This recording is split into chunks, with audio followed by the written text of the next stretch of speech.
그만하세요. 일본의 한 술집.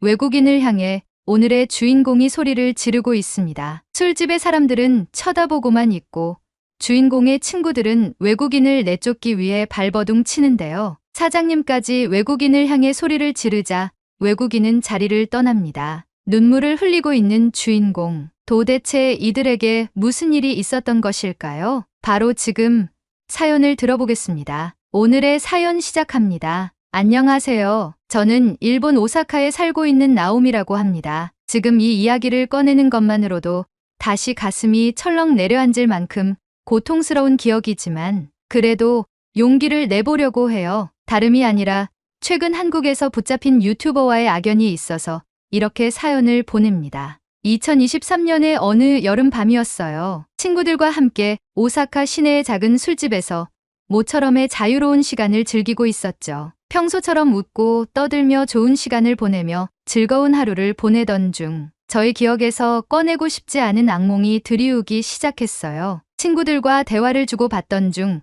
정체 모를 외국인이 셀카봉에 카메라를 달고 술집으로 들어왔어요. 영어를 하며 소리를 높이며 여기가 일본의 술집이다 라고 말하며 주변을 촬영하기 시작했죠. 술집에 있던 사람들은 불편함을 느꼈고 사장님도 조용하라고 말하며 촬영을 하지 말라고 했습니다. 하지만 그 외국인은 아랑곳하지 않고 스미마생 이라고 소리를 치며 비어있는 테이블에 착석했어요. 이내 메뉴판을 보며 혼자 휴대폰을 보며 중얼거리는 모습을 보니 유튜버나 스트리머 같아 보였습니다. 사장님에게 음식과 술을 주문을 하고 시청자들과 소통을 하는 모습이 보였죠. 처음 술집을 들어올 때 보단 조용해진 그의 모습에 다시 술집 안의 분위기는 안정이 되었고 저는 아랑곳하지 않고 친구들과 술을 즐겼습니다. 그런데 그 순간 소름이 끼치는 일이 벌어졌습니다. 그가 자리에서 일어나더니 테이블을 돌아다니며 거칠게 떠들며 카메라를 들이댔어요. 뭐라고 같은 말을 계속 중얼거리며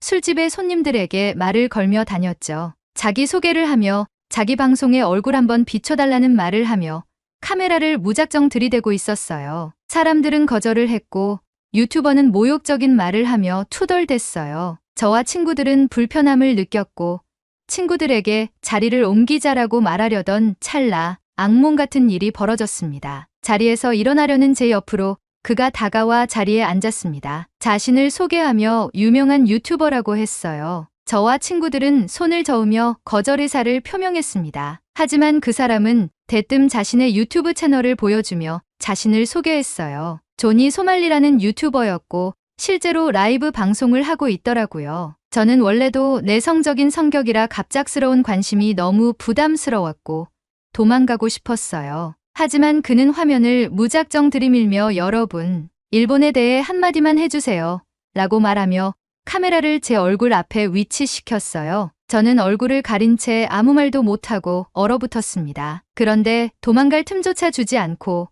소말리는 우리 사이에 앉아 무례하게 들이대기 시작했어요. 그가 마치 나를 짓누르는 듯한 무거운 기운이 느껴졌습니다. 친구들도 자신들의 얼굴을 가리며 당황했고 저는 마치 작은 생쥐처럼 꼼짝도 못했어요. 그 순간 제게 끔찍한 일이 벌어졌습니다. 소말리는 갑자기 제 옆자리에 바짝 붙어 앉더니 웃으면서 장난을 치듯 자신의 손을 의자와 제 엉덩이 사이로 밀어 넣었어요. 머릿속이 새하얘졌고 심장이 미친 듯이 뛰었어요. 저는 그저 마비된 것처럼 앉아있을 수밖에 없었죠. 몇 초간 멍해 있다가 이건 더 이상 참을 수 없다는 생각에 무의식적으로 소리를 질렀어요. 그만해 라고 외쳤을 때 제 목소리는 떨리고 있었고 온몸이 차갑게 식었습니다. 그 소리를 듣고 친구들이 급하게 반응했어요. 모두가 분노로 얼굴이 일그러졌고 소말리를 쫓아내려 했어요. 끝내 사장님이 다가와 소말리를 내쫓으려고 했고 사장님이 폴리스라고 말하자마자 소말리는 제 옆자리에서 알아났습니다. 사장님에게 떠밀려 밖으로 나가는 소말리는 뻔뻔하게 웃으며 한마디를 더 던졌습니다. 너희 같은 일본인들은 원자폭탄 맞아 죽어야지.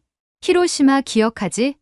너희는 원자폭탄에 맞아야 정신 차려. 내 바지 속에도 원자폭탄이 있거든. 그 말이 내 귓가를 후벼 파듯 들어오는 순간 분노와 충격이 동시에 밀려왔습니다. 온몸이 덜덜 떨리며 숨이 막힐 것 같았어요. 저는 정신을 차리지 못했고 친구들은 다 제게 다가와 저를 걱정하기 시작했습니다. 술집 밖은 여전히 소란스러웠고 저는 얼른 이곳을 떠나 집에 가고 싶은 생각뿐이었어요. 그렇게 화목했던 친구들과의 술자리는 최악으로 바뀌어 버렸고 집에 돌아온 저는 성희롱을 당한 기분에 사로잡혀 좌절감에 빠져버렸습니다. 그날 이후 저는 누군가가 길거리에서 셀카봉을 들고 라이브 스트리밍을 하거나 카메라를 들고 있는 모습만 봐도 심장이 철렁 내려앉았습니다. 저도 모르게 몸이 굳어버리고 도망치듯 그 자리를 빠져나가게 되었죠. 소말리의 박장대소하는 얼굴이 제 머릿속에 떠오를 때마다 그 불쾌감과 무력함이 다시 밀려왔죠. 길을 걷다 또 마주치진 않을까 하는 생각에 사로잡혀 매일매일을 불안감에 시달리며 살게 되었습니다. 그 일이 있은 후 며칠 뒤 저는 그 유튜버가 아직까지 일본에 있을까 하는 두려움에 유튜브로 검색을 하기 시작했어요. 그는 그 이후에도 일본에서 인종차별적인 방송을 했다는 소식을 접했죠. 제 손은 다시 떨리기 시작했고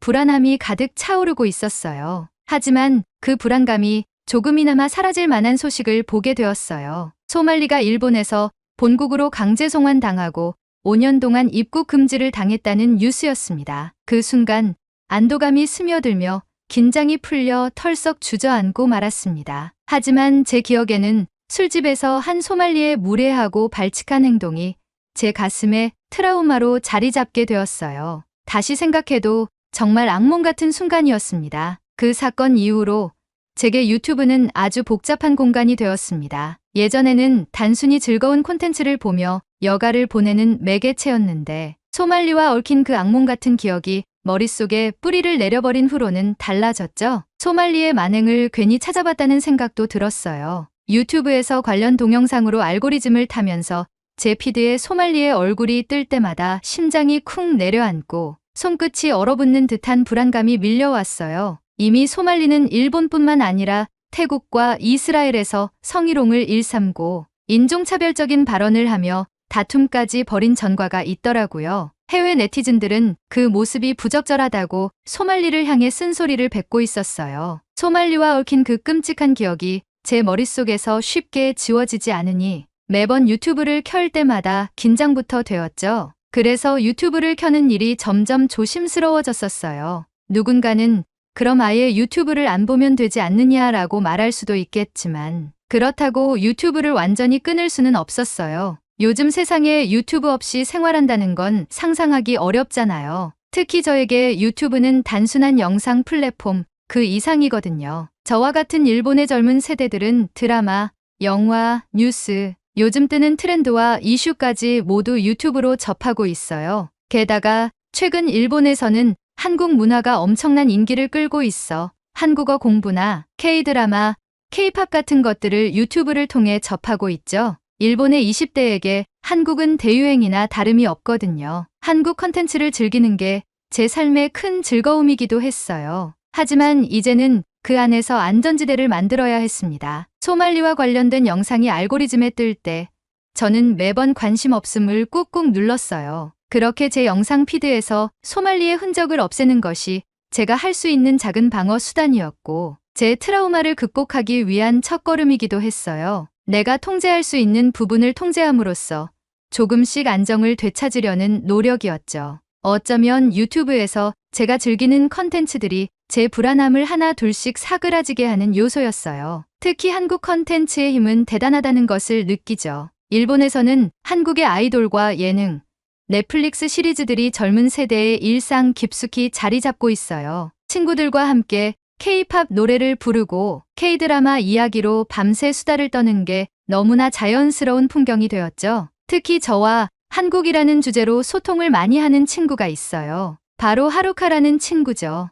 우리는 대학 시절 같은 밴드 동아리에서 만나 절친이 되었어요. 하루카는 외향적이고 쾌활한 성격의 얼굴도 이쁘고 몸매도 좋았어요. 밴드에서는 드럼을 맡았는데 쇼컷을 한 하루카의 중성적인 매력에 대학의 남녀 학생들의 인기를 한몸에 받았죠. 하루카는 내성적인 저에게 늘 새로운 자극을 주곤 했습니다. 하루카는 내성적인 제가 낯을 가리고 우물쭈물하는 모습을 볼 때마다 자신감을 불어넣어주고 동갑인데도 불구하고 저를 귀여워했어요. 쾌활하고 외향적인 하루카와 함께 시간을 가지다 보니 저도 점점 스스로에 대한 자신감도 생기게 되었고 학교 생활과 밴드 생활을 즐기게 되었죠. 저는 밴드에서 키보드를 맡고 있었는데 혼자 연습할 때만 하루카가 자연스레 드럼을 쳐주며 합주도 하곤 했어요. 그러던 중 하루카가 한국으로 교환학생을 간다고 했고 우리는 잠시 멀어져야 했어요. 하지만 서로 메신저와 통화로 소통을 주고받으며 우정을 이어나갔죠.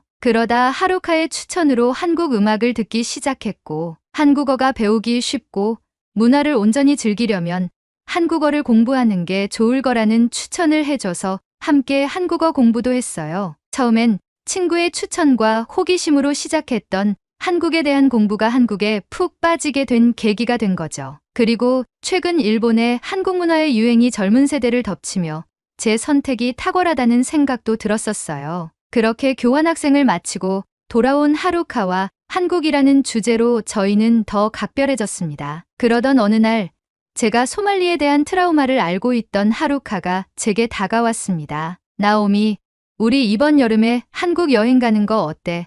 한국을 직접 느껴보고 싶어. 너도 한국어 공부 열심히 했으니 써먹어 봐야지.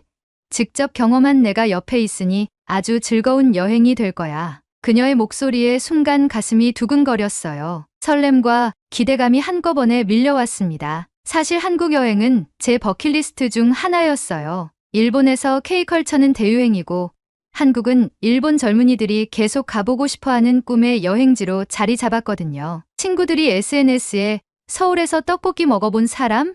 인천공항 진짜 미쳤다던데 한국인 너무 잘생김 이런 이야기들로 가득 채운 게시글을 볼 때마다 나도 언젠가 꼭 가보리라 다짐했거든요. 그런데 이번에는 제 차례가 된 겁니다. 한국어를 배우기 위해 독학을 했던 저에게 드디어 그 실력을 뽐낼 기회가 오게 된 거죠. 그래, 가자, 한국. 저는 결심했어요. 가서 진짜 한국어로 소통해보고 진짜 한국의 길거리를 걸어보고 싶었어요. 친구들과 함께 K-팝 성지순례를 떠나고 한국의 전통시장과 맛있는 음식점에 들러 맛있는 한국 음식도 먹어보고 밤에는 화려한 서울의 야경을 감상할 생각에 마음이 두근거렸습니다. 이 여행은 단순한 여행 이상의 의미가 있었어요. 주변 친구들도 분명 제가 한국에 다녀오면 부러워할 것이 뻔했죠. 나오미, 드디어 진짜 K컬처를 체험했구나 라며 부러워할 그 모습들이 벌써부터 눈앞에 그려졌습니다. 그리하여 저는 즐겁고 설레는 마음으로 한국 여행 준비를 시작했습니다. 한국 여행은 정말 꿈만 같았어요. 하루카와 함께 설레는 마음으로 공항에 도착했을 때부터 모든 게 마치 영화 속 한 장면 같았죠. 인천공항에 내리는 순간 깨끗하고 잘 정돈된 시설과 친절한 안내 직원들의 모습에 첫눈에 반했습니다. 하루카는 여행 경험이 많아서 그런지 능숙하게 모든 과정을 처리하며 저를 이끌었어요. 우리는 공항철도를 타고 서울 도심으로 이동했는데 창밖으로 스쳐가는 한국의 풍경은 정말 매력적이었어요. 서울에 도착하자마자 하루카와 저는 젊은 세대들이 즐긴다는 다양한 명소를 방문하기 시작했어요. 강남의 카페 거리에서 사진을 찍고 명동의 화려한 상점들에서 쇼핑을 했습니다. 특히나 홍대에 도착했을 때 그 젊음의 열기와 자유로운 분위기에 마음이 들떴어요. 거리에는 음악이 흘러넘치고 여기저기서 버스킹을 하는 사람들, 길거리 음식을 즐기는 외국인과 현지인들이 뒤섞여 있었죠. 이래서 많은 일본 젊은이들이 한국을 좋아하는구나 싶었어요. 하루카와 저는 밤이 깊어갈수록 더 즐겁게 시간을 보냈어요. 그러다 홍대 거리를 걸으며 밤문화를 탐방하던 중 길 한쪽에서 외국인 스트리머들이 라이브 방송을 하고 있는 현장을 보게 됐습니다. 셀카봉을 들고 웃으며 화면 속 시청자들에게 무언가를 설명하던 그들의 모습이 순간 소말리를 떠올리게 만들었어요. 온몸이 굳어지고 심장이 미친 듯이 뛰기 시작했죠. 불안감이 솟구쳐 하루카의 팔을 꽉 잡고는 빨리 저기서 벗어나자며 다급히 자리를 피했습니다. 그렇게 길을 벗어나려던 순간 갑자기 뒤에서 큰 소리로 외치는 고성이 들려왔어요. 놀란 마음에 뒤를 돌아보니 한 외국인이 땅바닥에 쓰러져 있었고 그의 옆에 있는 한국인 남성이 쓰러진 사람을 향해 화난 목소리로 고함을 치고 있었어요. 다른 외국인 스트리머가 급히 그 한국인을 막으려 애쓰고 있었죠. 그 혼란스러운 장면에 우리 둘 다 겁에 질렸습니다. 하루카는 겁에 질린 표정으로 저를 바라보며 말했어요. 나오미, 우리 얼른 여기서 벗어나자. 저는 그 말에 동의할 수밖에 없었고 뒤도 돌아보지 않고 그 자리를 서둘러 빠져나왔습니다. 달리는 듯 걸어가면서 하루카와 얘기했어요. 한국은 치안이 좋다고 들었는데 이런 장면을 보니 꼭 그런 건 아닌가 봐. 저는 떨리는 목소리로 그렇게 말하며 밤거리가 조금은 위험할 수 있겠다는 생각이 들었어요. 하루카도 저와 같은 생각이었던지 고개를 끄덕이며 제안을 했죠. 우리 그냥 편의점에서 맥주 사서 숙소에서 마시자. 그렇게 우리는 가까운 편의점에 들러 맥주와 안주거리를 사서 안전하게 숙소로 향했습니다. 숙소에 도착해 간단한 샤워를 마친 후 하루카와 소파에 나란히 앉아 맥주를 마시며 긴장을 풀었어요. 우리는 편안한 분위기 속에서 오늘의 여정을 되돌아보며 웃기도 하고 한국의 젊은 문화가 얼마나 매력적인지 얘기했습니다. 그런데 그때였습니다. 하루카가 켜놓은 TV에서 익숙한 얼굴이 보도되는 걸 보고 저는 맥주 캔을 손에서 떨어뜨릴 뻔했어요. 화면 속에 등장한 인물은 바로 소말리였습니다. 소말리가 한국에서 벌인 온갖 추태와 무례한 행동들이 뉴스에서 낱낱이 보도되고 있었어요.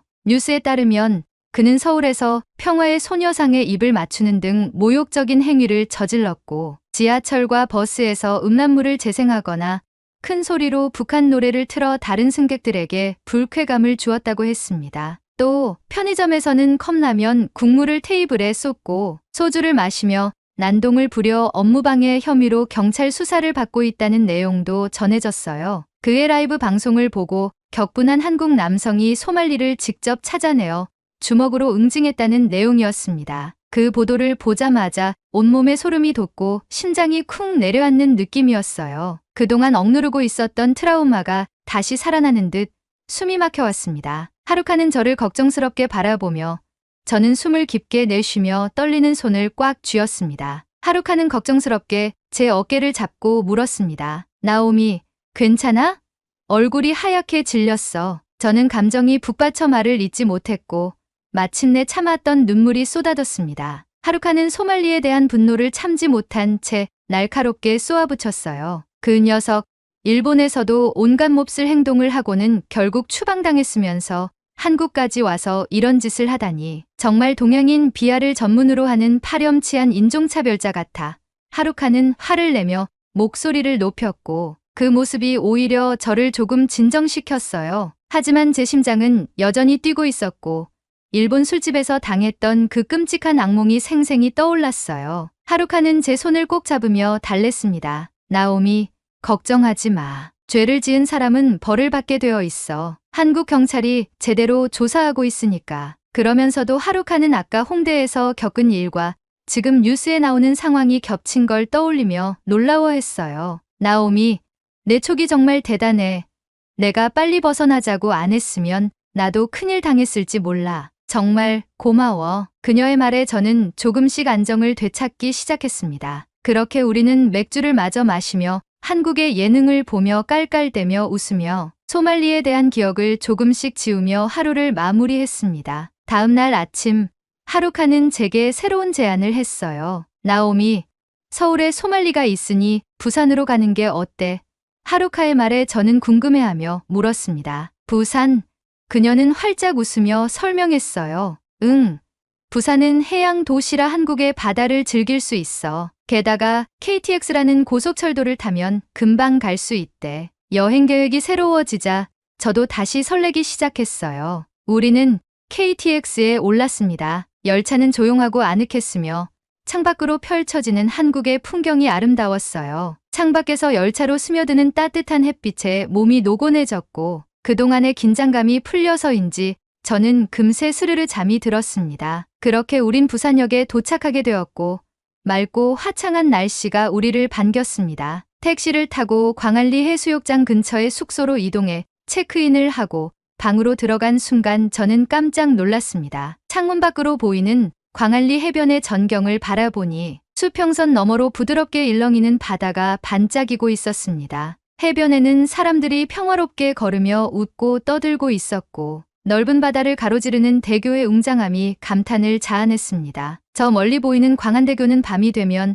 어떤 불빛으로 물들지를 상상하게 만들었죠. 마음속 깊이 쌓여있던 긴장과 불안이 서서히 풀어지는 기분이었습니다. 창밖을 보며 부산에서의 하루에 대해 설레는 상상을 하던 중 하루카가 다가와 진중한 표정으로 입을 열었어요. 나오미, 소말리가 지금 출국 정지를 당했대. 한국 경찰이 마약 혐의, 그리고 성희롱까지 포함해 그 녀석의 만행을 낱낱이 조사하고 있다고 해. 이제는 그가 법의 심판을 받을 거야. 하루카는 말을 이어가며 진심 어린 눈빛으로 저를 바라봤습니다. 너에게는 정말 악몽 같은 사람이었잖아. 이제 그 녀석이 벌을 받으니 너도 더 이상 걱정하지 말고 편히 즐겨. 알고 보니 제가 걱정된 하루카는 KTX에서 제가 잠든 동안에도 소말리에 대한 뉴스와 조사 과정을 찾아보며 저를 위해 위로할 준비하고 있던 것이었죠. 저는 그녀의 위로가 마음 깊숙이 와닿았습니다. 그 순간 저는 눈시울이 뜨거워지며 하루카를 꼭 껴안았어요. 하루카, 정말 고마워. 너 없었으면 나 혼자 이 감정을 이겨낼 수 없었을 거야. 제 목소리는 떨렸고 눈물이 흐르기 시작했지만 이번엔 기쁨의 눈물이었어요. 하루카도 저를 꼭 안으며 조용히 미소를 지었죠. 그 순간 저는 비로소 마음의 짐이 풀리며 안도감을 느꼈습니다. 하루카가 말했어요. 우리 이제 제대로 한국을 즐겨볼까? 세상에서 가장 이쁘게 옷을 갈아입어. 나가자. 저는 기쁨의 눈물을 닦으며 그녀에게 고개를 끄덕였고 옷을 갈아입고 숙소를 나섰습니다. 이제는 정말로 부산을 즐길 시간이 된 거죠. 시원한 바닷바람이 뺨을 스치고 저녁 노을이 서서히 하늘을 물들일 때쯤 우리는 광안리 해변을 따라 천천히 걸었습니다. 하루카와 저는 모래 위에 맨발로 서서 파도가 살짝 발끝을 적실 때마다 깔깔대며 웃었죠. 바다 냄새를 맡으며 깊은 숨을 들이쉴 때마다 마음이 한결 편안해졌습니다. 해변 근처의 해산물 레스토랑에서는 싱싱한 회와 해물탕을 맛보며 한국의 해양 요리가 얼마나 다채롭고 맛있는지 감탄했습니다. 하루카는 해산물을 먹으며 한국의 전통 음식을 먹어봤던 이야기를 꺼내 웃음꽃을 피웠고 저도 함께 여행 온 기쁨을 만끽하며 마음껏 웃었어요. 우리는 서로의 사진을 찍으며 해변의 추억을 담고 푸른 하늘과 바다를 배경으로 한 컷 한 컷 소중한 순간을 남겼습니다. 늦은 밤에도 광안리 해변은 주변의 건물의 불빛들로 밝게 빛나고 있었고 광안대교에서 반짝이는 불빛들이 낭만을 불러일으켰어요. 저는 광안대교를 배경으로 하루카를 찍어주다가 그녀에게 말을 걸었어요. 하루카, 고마워. 내가 제안한 한국 여행이 나의 슬픈 기억을 지워줬어. 내 걱정을 하느라 어제부터 계속 신경 써준 마음도 너무 고마워. 제 말을 들은 하루카는 머리 위로 크게 하트를 그리며 제게 말했어요. 나오미, 난 너의 친구야. 이 정도는 아무것도 아니지. 사랑해. 그녀의 말에 다시 한번 따뜻함이 전해졌고 그제야 제가 얼마나 큰 위로를 받았는지 느꼈어요. 하루카는 정말로 제 걱정을 함께 나눠준 소중한 친구였습니다. 부산에서의 마지막 밤, 우리는 해변에서 밤바다를 바라보며 작은 불꽃놀이를 했습니다. 사람들이 저마다 웃고 떠들며 즐거운 시간을 보내는 모습에 저도 조금씩 미소를 되찾아갔어요. 한국에서의 이 모든 경험이 마치 꿈처럼 느껴졌습니다. 과거의 나쁜 기억을 씻어내고 이곳에서 새로워진 제 자신을 느낄 수 있었어요. 부산에서의 여행을 마지막으로 다시 일본으로 돌아와 유튜브를 보던 중 관련 동영상으로 소말리가 또 나왔어요. 하지만 저는 더 이상 피하지 않게 되었습니다. 대부분의 동영상은 소말리의 부적절한 행동에 대해 비판하는 내용들이 주를 이루다 보니 쌤통이라는 생각이 들며 과거의 두려움이 사라지고 트라우마도 극복하게 된 저를 만나게 되었죠. 한국이 아시아에 피해를 입힌 소말리를 엄중하게 처벌해서 앞으로도 민폐를 끼치는 나쁜 사람들을 꼭 응징하고 정의롭고 따뜻한 나라로 계속 남길 바래요. 저에겐 한국이 이젠 영웅의 나라 같아 보이거든요. 제 악몽을 깨워주셔서 정말 감사합니다. 이제 저는 한국을 더 사랑하고 한국을 더 즐기는 사람이 되겠습니다. 다시 한번 진심으로 감사합니다. 오늘의 이야기 어떠셨나요? 오늘의 이야기에 공감하신다면 구독, 좋아요 한 번씩 부탁드리겠습니다. 다음에 더 좋은 사연으로 여러분을 찾아뵙겠습니다. 시청해주셔서 감사합니다.